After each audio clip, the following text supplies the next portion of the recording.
It's a pleasure to me to be here and share a little bit of my knowledge about almost no knowledge about design think, design sprint, and some knowledge about machine learning and machine learning ops. With this presentation, we will cover some topics. Shuhari, I will return to Shuhari many times, so I will start by explaining about Shuhari, Gartner research, design sprint, machine learning canvas, and finally machine learning ops. So let's start. What is Shuhari? Basically, Shuhari is almost a philosophy or a mindset. When you start a new study or working in a new field, you have basically 3 steps of maturation. So the first one is the Shu, or when we are just knowing what we are doing, so you need to follow the rules. The second one, you get some experience and knowledge, so you can break some rules and make some impromptus. And the final one is when you transcend the rules, so you don't have more to pay attention what you are doing. You just know what to do without think a lot about it.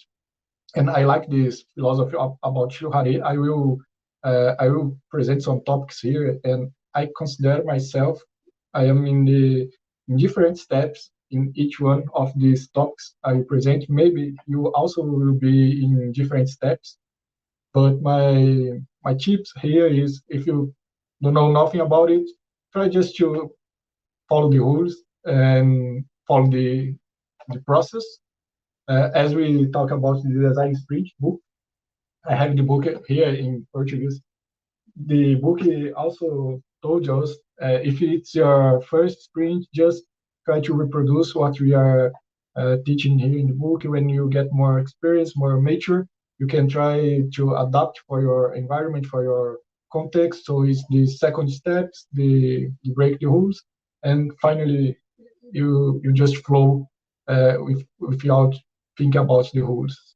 So let's start by the Gartner research. I don't know, I'm not sure if you have already heard about Gartner. That is research in Gartner. You can find this research in this link below the slides. And I will also share this slide in the final. Just the last slide is a presentation with my LinkedIn. You can add me and ask for the whole deck of slides. You can share with you, so don't need to make a lot of notes, and you will get all the researches links that I show here during this presentation. So this research of Gartner, they basically explain how to join the design think, lean startup, and agile. This is made come from this study from Gartner, and basically we have the first 3 steps of design think here: emphasize, define, and ideate. The last 2 steps of prototyping test, they become using the lean startup framework, the build, measure, and learn cycle. And they also suggest to use some agile techniques like Scrum or Kanban to build this prototype.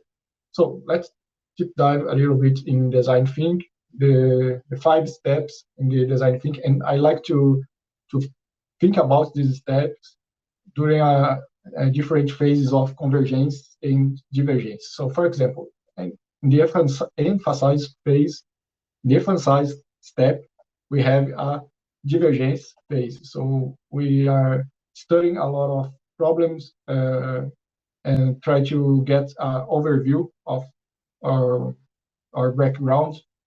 Then the next step is the define, where we start the convergence phase and decide or choose one problem to work on. Then we begin again the divergence steps and produce some ideas. In the final steps, steps of the ideate, we choose one idea and converge again. Then we prototype and test this idea we have chosen for those problems. In the lean startup, we basically have this cycle, this build, measure, and learn cycle, where the great outcomes or the great deliverable here is not exactly a most valuable product, but hypothesis. We want to validate or invalidate a hypothesis. That's our deliverable in each cycle of the startup, the lean startup framework. So here I'm sure also this is may come from the Gartner study. So here there is 4 cycles. The first one, the deliverable was a paper. The second one was a storyboard. The third one a mockup, and finally is an MVP. Here MVP I think is a functional MVP, but I like to think in each deliverable of each step of each cycle as MVP per se. So the minimal viable product is what you need to validate or invalidate something. If you can do that with just a paper or just a storyboard, that will be the MVP for that cycle. And then we finish when we have some prototype, functional prototype with our users. And how Gartner connect this build, measure, learn cycle with the agile is basically during the build, they use the Scrum, but you can use also Kanban or a mix of different agile techniques. I like this idea, but I would like to suggest something different. So, for example, the measure steps in the build, measure, learn come this sprint planning. So, sorry, in this agile cycle. So we have the product backlog, sprint execution, shippable increment. This all is the build. Then we have the measure. And when we move to the sprint review is the step where we are learning what doing well, what we can make better next opportunity. So here is the overview of the 3 methodologies: design thinking, lean startup, and agile. And I would like to suggest some changes, minor changes in this framework. Overall, it's worked really great. I love the idea of joining 3 different mindsets and tools, but I think I'm in the second step in the Shuhari, where okay, we have already pulled some initiatives, some opportunities, just following the rules. Now let's try to break some rules, not all rules, but some what we maybe different, make different, and maybe have a better outcome. So let's start with design think. Design think. I'm not a designer, so if I'm saying something wrong, please correct me in the chat. The way I see design think is like also a philosophy, is a big set of tools that we can use. If you are in the transcend phase, you know what tool to use, what tool and when to use each one of these tools. But I think design thinking is a field so big, and when we are starting, like I am a data scientist and I'm trying to learn more about design thinking, so I prefer something a little bit more structured. For example, the design sprint that is not a philosophy, not a big field, but a process a little bit more lean and fixed. So you don't have much to improve. Just follow these rules in the design sprint. So what is the steps of design sprint? Basically, that is the book I have shared here. I really recommend you read the book, but I will not tell a little so much about the book. I will use as reference the Design Sprint 2.0 that was advocated by AJ Smart. So what is the difference between the two? Some of you may know already the design sprint, and in design sprint we have 5 days of design. On Monday we have the map, on Tuesday we have the sketch, Wednesday we have the design and storyboard, then the final 2 days is the prototype and test. What is the difference in design sprint 2.2.0 is basically that map and sketch were done just on Monday. The side storyboard was on Wednesday, now is on Tuesday, and the prototype and test is also on Wednesday and Tuesday, two days early.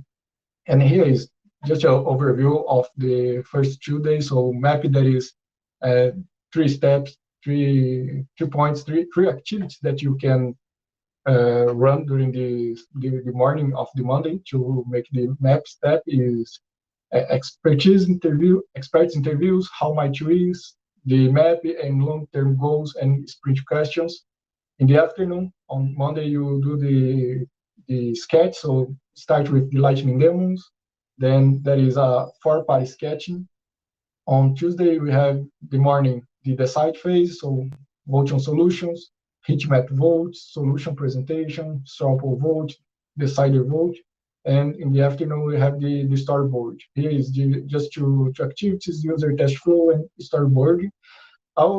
If you want to deep dive into each one of these steps and activities, just access these links. There is a blog post and also a YouTube playlist that explain much more about each one of these steps.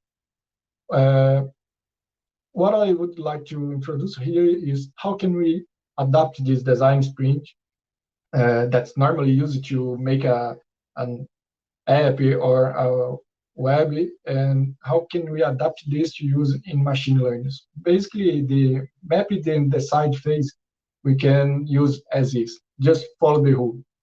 The sketch and the storyboard is a little bit different in the machine learning scenario. So, for example, in the sketch, it's really crazy, make 8 different prototypes of your machine learning in 8 minutes. So I introduced some different ideas, also from design thinking, a little bit from the startup, the lean startup.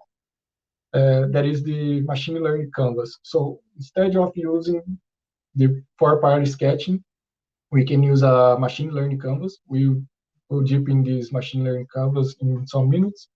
And basically our sketch is fill out this canvas individually. Then we have a decide phase, choose the better ideas, and the storyboard, we make some kind of merge of different design, different machine learning canvas in one machine learning canvas for the team to solve that problem that was voted. So let's talk about the machine learning canvas now. Some of you may have already heard about the business model canvas. If you haven't already, please tell me in the chat. And if you have already, tell me when you are using business model canvas. I think I'm not need to go deep in the business model canvas, but if you wanted to know more about it, there is a source here, just follow the link. And the machine learning canvas was inspired in the business model canvas and was built by Lois Dorat. Basically, the idea is similar. Try to split all the problem in different boxes and create one box each a time.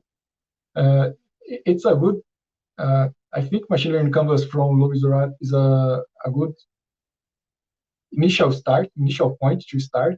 So we have also 2 links here. You can know a little bit more about machine learning canvas. We have started using this machine learning canvas as is, but when we are getting some experience and start to break some rules, we just move some box, merge some box, and split other box, and create our own machine learning canvas. That is not available on internet, but is basically, if you read about machine learning canvas from Lois Dorat, you can understand the machine learning canvas we have made is not different. It's just reorganized in a way to accomplish 2 basic goals. The first one is to make more sense We try to put the similar ideas together. And the other thing is try to reproduce the business model canvas or try to make a layout more similar to the business model canvas. So if you compare the business model canvas and the machine learning canvas, you can see that the layout is a little bit different. What we have done is just around and try to retain the initial layout from business model canvas and also put together some ideas that make more sense to be together. Here, basically, we have, if you never used the machine learning canvas but has already used the business model canvas, it's a visualization, is a template, layout more easy to understand and to follow. We start in the center with the value proposition. So the value proposition is what we are, what objectives are we serving.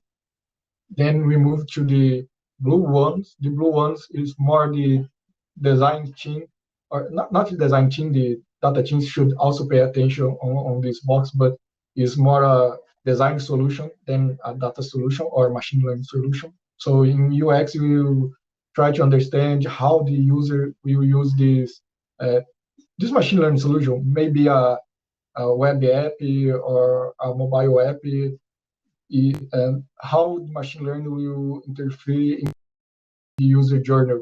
For example, if you are saying videos on YouTube, as you are, when you see one video and go back to the home, the recommended videos change a little bit. So your experience is, you would like that your experience be on the fly when your user are using the app, or will be something, a job that will run over the night and will not interfere in the user journey. So all these concepts, all these problems should be taken on this box. Then the inference is very important. For those that has already worked with machine learning may know that some algorithm is really easy, run in microseconds. Other algorithms is a little bit more slow, not slow, because if it's slow, it's because there is more computation doing there. But you can imagine, for example, if you take 5 seconds to make an inference and connect this with the user journey, how would be the experience of your user if, for example, you take a picture to try to identify if there is a cat or not in the picture, and each picture you take, it takes 5 seconds about to return you the response, yes, is a cat, or no, it's not a cat. So all this consideration should we have here, because sometimes we may choose not the better machine learning model, but the machine learning model that works better for our clients or final users. So just to make something more concrete here, let's imagine that we have a neural network with 90% of accuracy and take 5 seconds to run, and another algorithm a little bit more simple that takes only half minutes and is 8% of accuracy. So you lose a little bit of accuracy, but your latency is really improved. So here is this box. It's the time to consider maybe the case we need to not choose the better accuracy, better metrics, but another algorithm that is also good, not so good compared to the better one, but it has a good results and also a good experience in the users. Moving for the training, also the training is in the design side, because here we are taking into account a little bit the problems of machine learning data. For example, your data may drift. I will explain what is this. For example, imagine that you have a recommender system that has a very good accuracy or very good recommendation, whatever metrics you want to use. And then start the COVID-19, and all user behavior has changed from the start of the COVID-19. You may want to retrain all your models because what was performing very well after before the COVID-19 maybe not performing very well after the COVID-19. So this example is some kind of obvious. COVID-19 has changed a lot of behaviors, but you may have some drift in the data or in the behavioral for your users that's not so obvious to see. And here in the training, you need to monitoring your data so we can see how much we need to get more data to retrain our model. Let's say, let's give you some example here. Again, the recommendation system with with a natural language process. The language is something live. The language change over the time, evolve over the time. So some topics that is trend topics now today, maybe not more the trends on next week or next month. So you need to see how much time you need to aggregate more data to retrain your algorithm in order to maintain that good metric that you had chosen in the beginning. So moving on for the data side of the machine learning canvas. Machine learning task here is basically looking for your input and output and the kinds of machine learning you wanted to use. For example, your problem is a classification problem, is a regression problem, or is a clustering problem. All this concern is taken into this box. The next one is the data.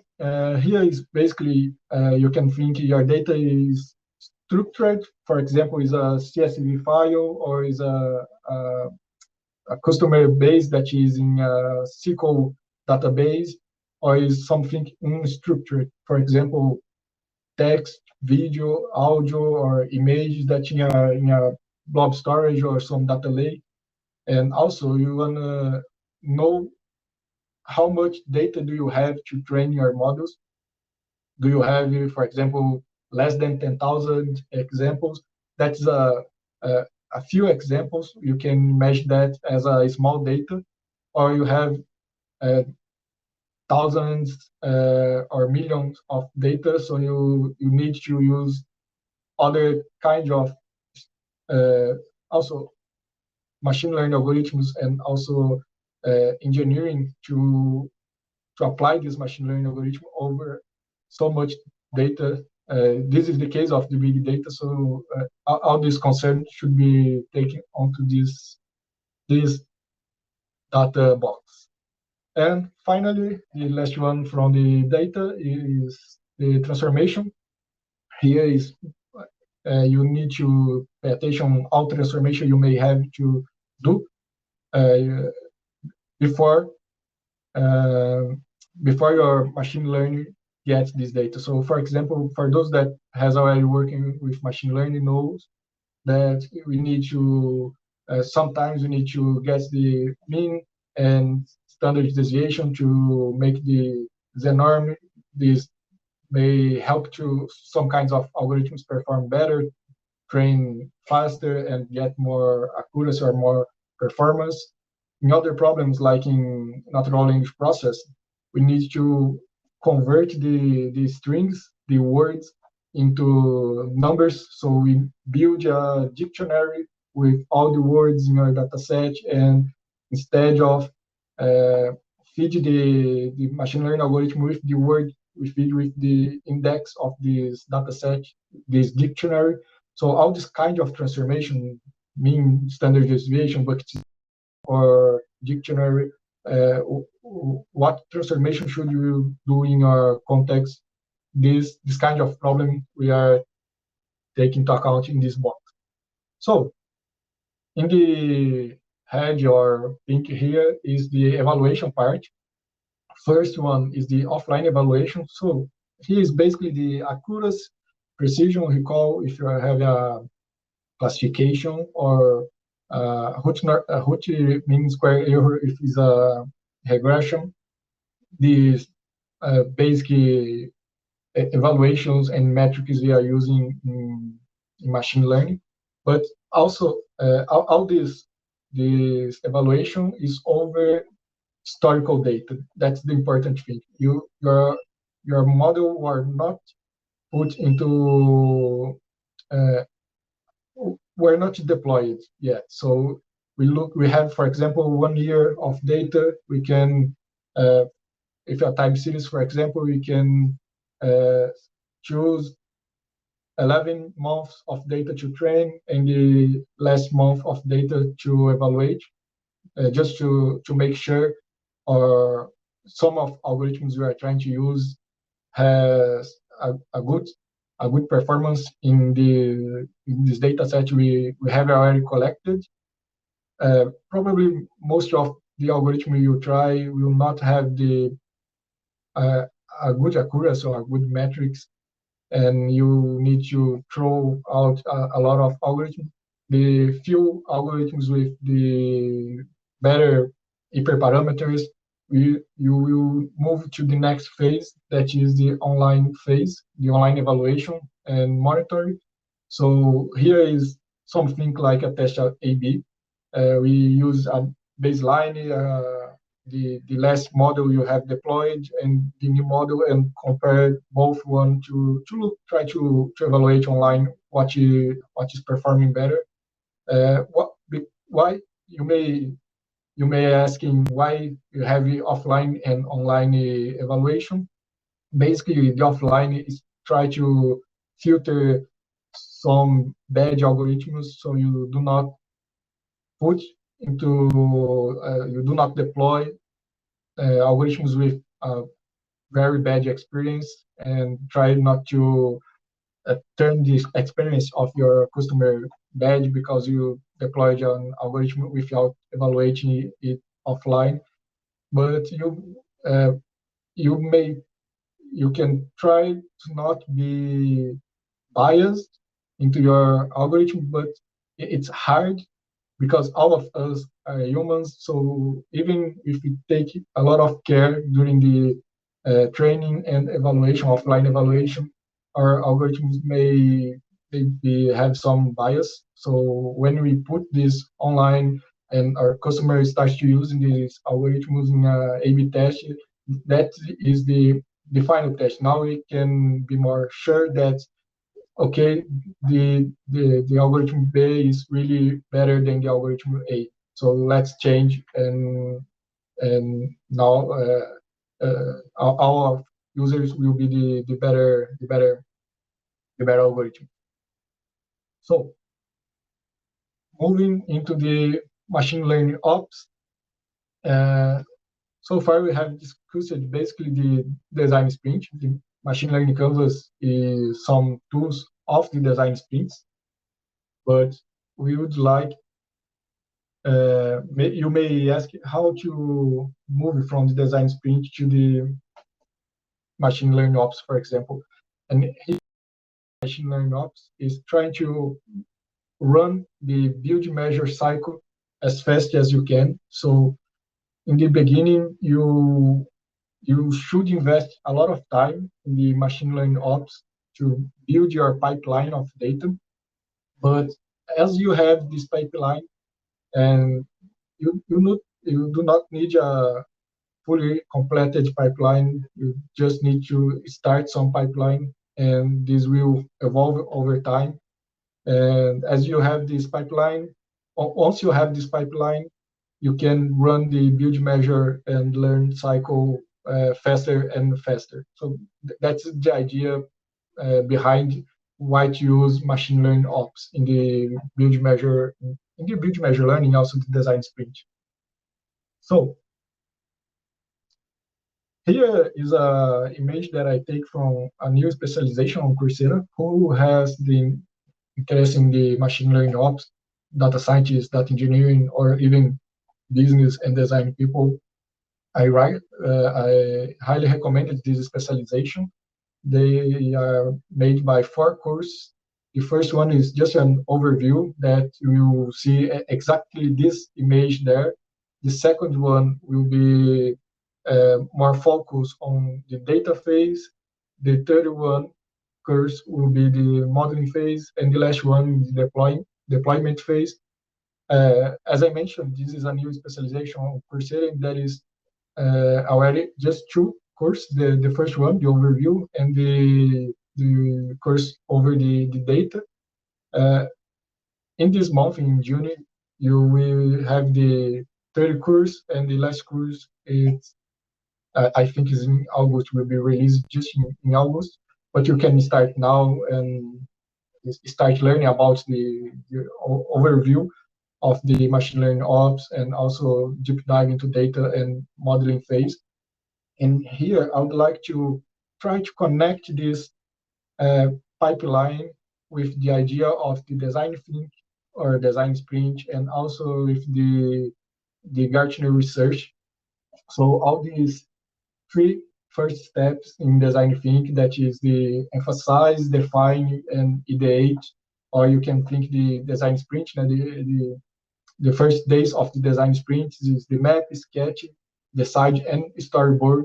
All of these more design intense activities should be made here in this green scoping phase of the machine learning ops.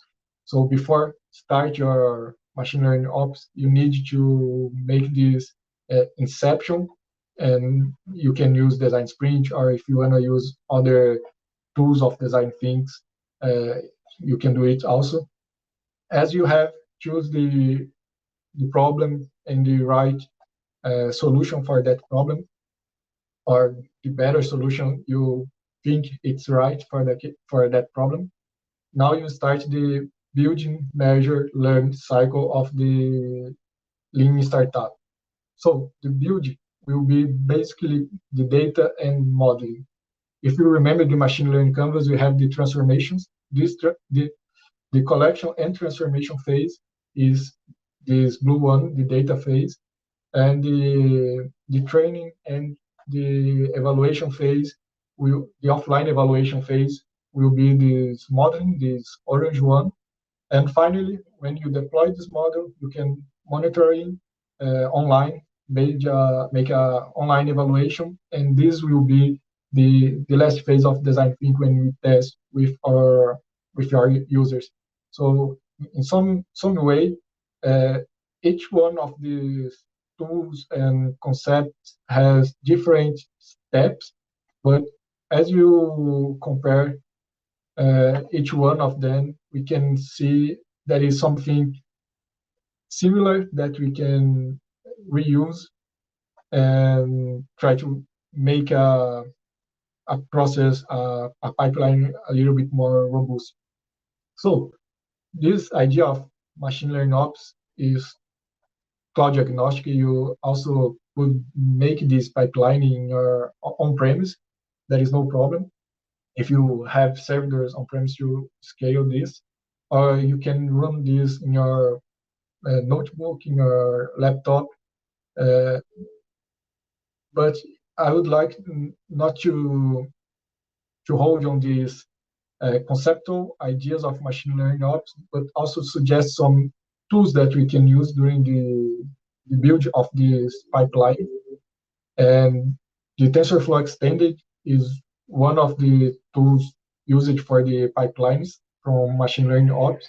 In that course, in that specialization of Coursera, they also use the TensorFlow Extended, but you have some other options. For example, if you are starting now in the machine learning field, you may choose scikit-learn. In scikit-learn, you can build a pipeline for pre-process, training, and evaluate your data.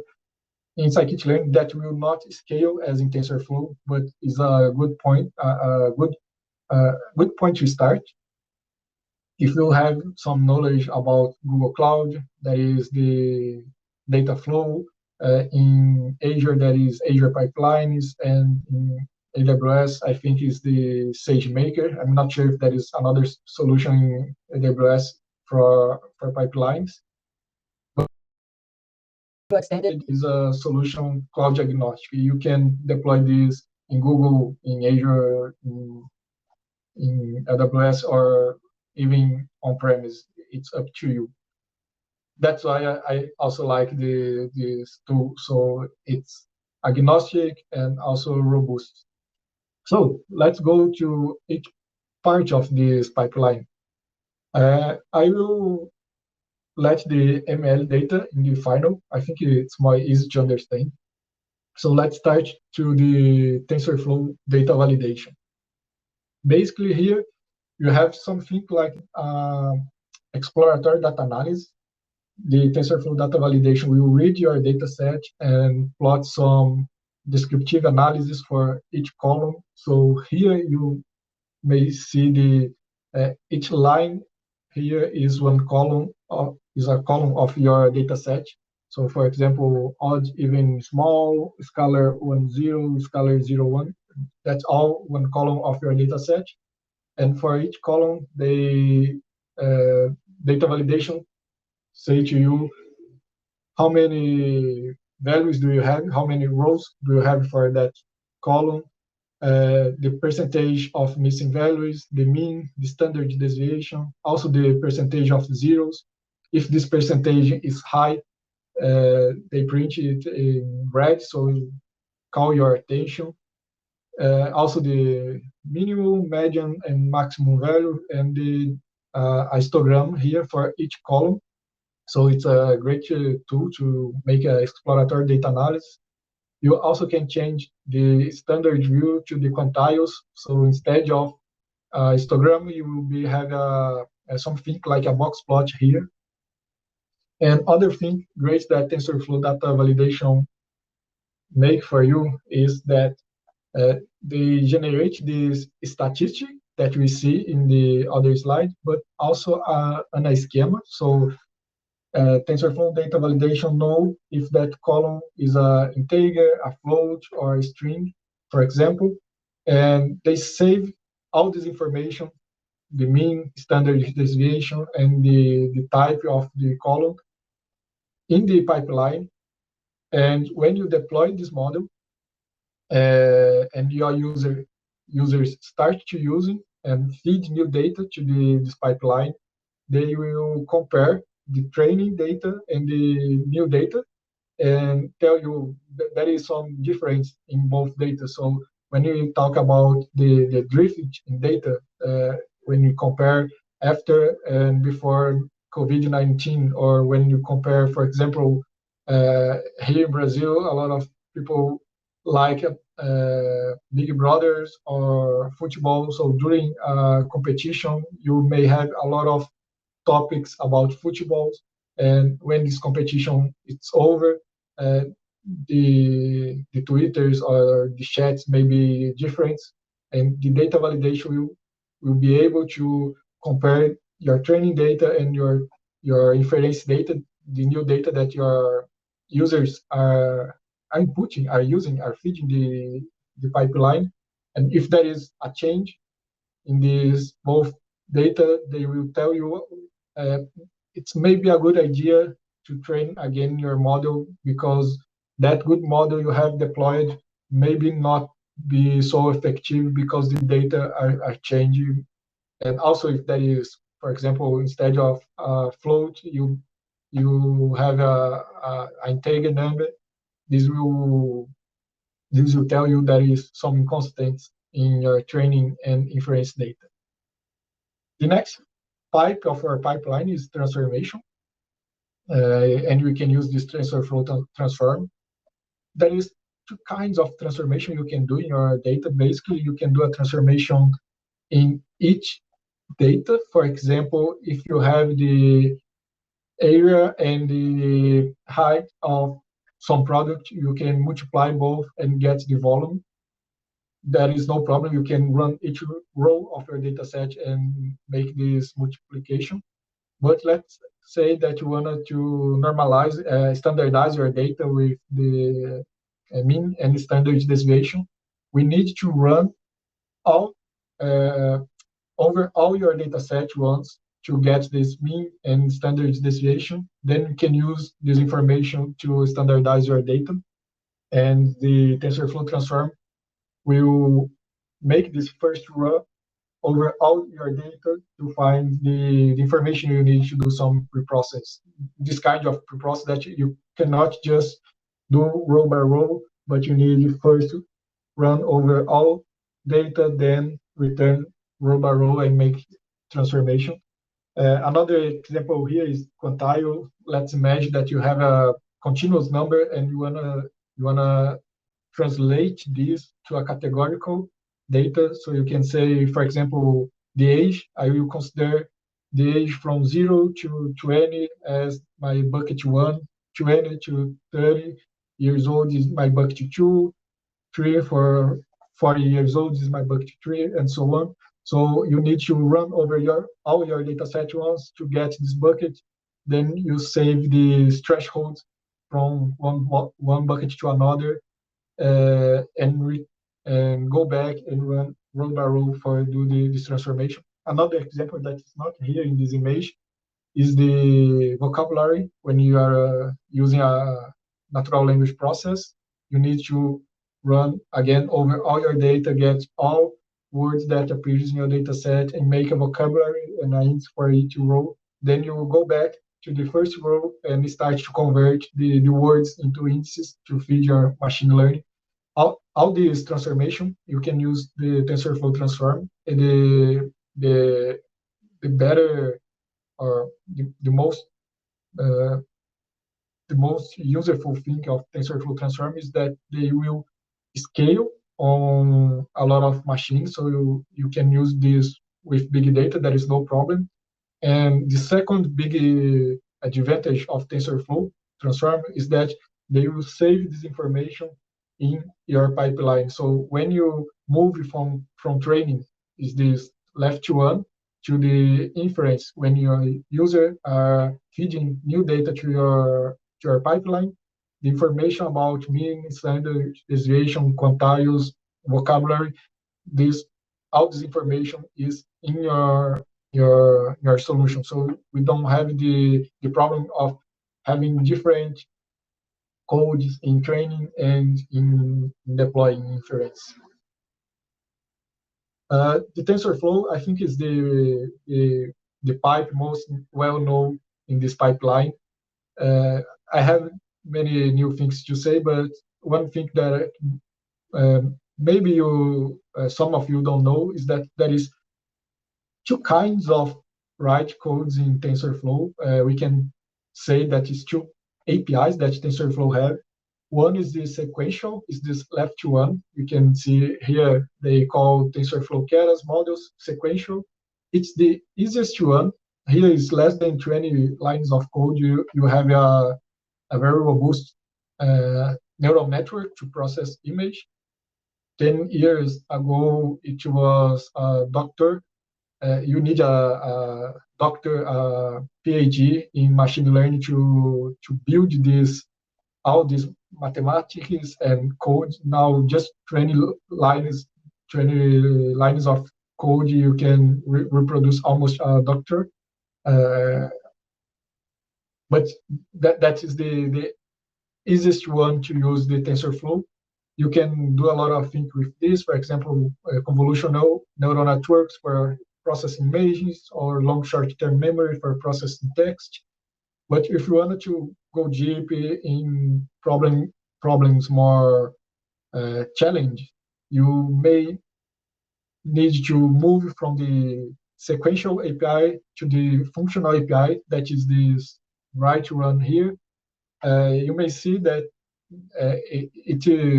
it's easy to compare the both one. You can see the dense layers in both solutions.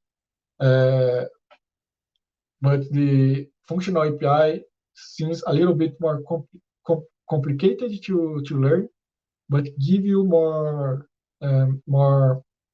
robustness if you are dealing with a complex problem. For example, if you are using a generative adversarial network, you probably want to use the functional API, the right one, instead of the sequential API. And both of them can run in your pipeline. So you can begin small with the sequential API, build all the pipelines, and when you have more complex data, you may change just the TensorFlow part of your pipeline and put other pipe with code more complex and robust now using the functional API. TensorFlow model analysis is basically the offline analysis we have talked about earlier. But here, the great point here is that you can split your data in many buckets and analyze your data over each bucket. For example, if you have a recommender and you wanna make sure your recommender is performing well for men's and for women's, your overall accuracy is 90%, for example.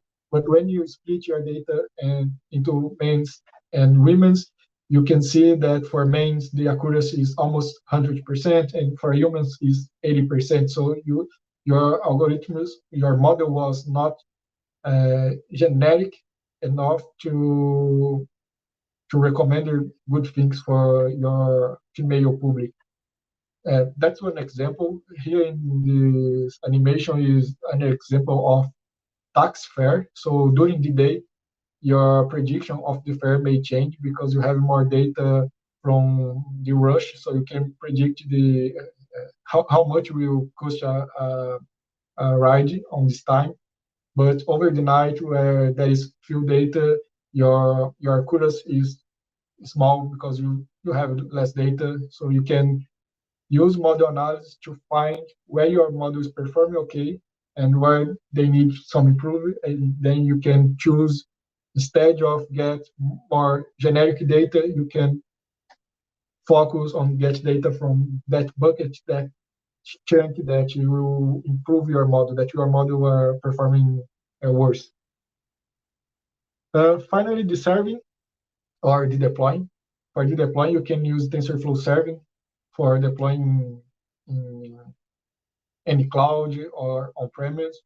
You can also use TensorFlow Lite for deploy in mobile apps, for example, iOS, Android, or even on a Raspberry. You can also use TensorFlow JS to deploy on JavaScript to run your model into your browser. And there is also another option here is TensorFlow Hub. It's not a deploy, but you can save your model on TensorFlow Hub and then share this model with anyone on Earth. And you also can go to TensorFlow Hub to search for some model that's already exists there and reuse this model in your solution.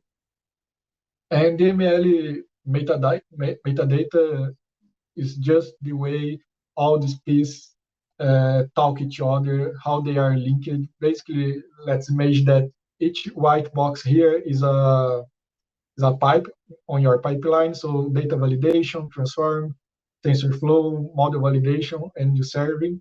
And all these pipes have input and an output to the metadata store to communicate one pipe with another. There is more information here in the link.